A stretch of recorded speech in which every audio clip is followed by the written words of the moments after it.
How to sell on Alibaba from Philippines. Hello guys and welcome back to today's video. In today's video, we will be showing you how you will become a seller in Alibaba. Now first things first, open Alibaba of course, and after that, you're going to have to create an account. So right now, I'm going to sign up for now or sign out. And over here, simply click on sign in. There we go. And after going here, simply click on create account over here below the sign in button. By doing that, you will be redirected to the registration page.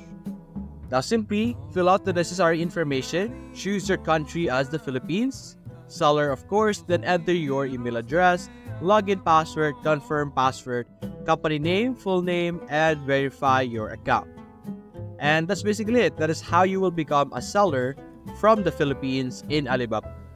If you enjoyed this video, leave a like and subscribe. Thanks for watching.